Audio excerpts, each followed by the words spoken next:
every composer has a characteristic, what we call a meridian of communication. In Beethoven's case, it was kidney 2. Now, kidney is the meridian of sexual indecision. Will I, won't I? I'm getting divorced. Will I screw around or not? Do I want this chick or that chick? Do I want this guy or this chick? And so on. This sort of indecision. And the answer does not necessarily mean that you've got to have one or the other, but just to say, I don't have to make a decision about it. Now, if you look at this in terms of Beethoven, it's very, very common. You find, I don't know whether I want to or not, or who I want to do, I don't know. I'm just so confused about what I want to do sexually. The word is sexual indecision. The Chinese call that the meridian of generative power, which I think, is impregnating power. Right? And so if you look at Beethoven's life, there's no evidence that he really ever had a woman. There's this dark lady they talk about, but goodness, and he used to call, and he used to write, because he was deaf. He used to write particularly to Schindler and so forth, and he used to call women fortresses, which is very interesting, isn't it? And you can think about impregnable and drawbridges. Moats. You could go on forever about this, but so and there's no evidence that he ever had a man either, but it just seems that he was, never could make up his mind.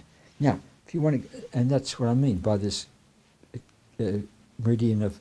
So in all of Beethoven's works, everything, when you look at it at a deep level with special techniques, you'll always find this particular problem. Long. So everyone has this to some extent or other. Brahms was gallbladder meridian, and so you can. I did a lot of this a long time. I did this many years ago. Now, a composer, let's say, it works with writers, everyone, but particularly with composers, you would find that there are two types.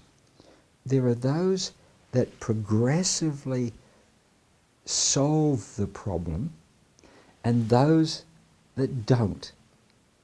Now, Beethoven was one that progressively did. Tchaikovsky was one who did not. And he ended up, his only solution was to kill himself. But Beethoven, as you go through his compositions, this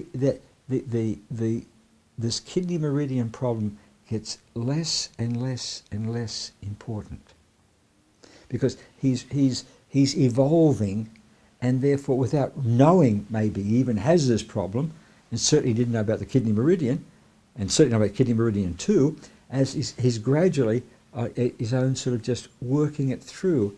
And so if I have someone come to me who has this sort of sexual indecision problem, I could say, listen to late Beethoven, the string quartets, the last piano sonatas, 109, 110 and so forth. Listen to, of course, my favourite, the Consecration of the House Overture. Listen to the ninth. Listen to the late works, and because that's where he's increasingly solving this problem. Yeah. That's what makes him very special. Because but of course, if you are teetering on this problem yourself, and you put on someone who has whatever the problem may be, and they haven't resolved it, it can, at an unconscious level, put you in a more negative state.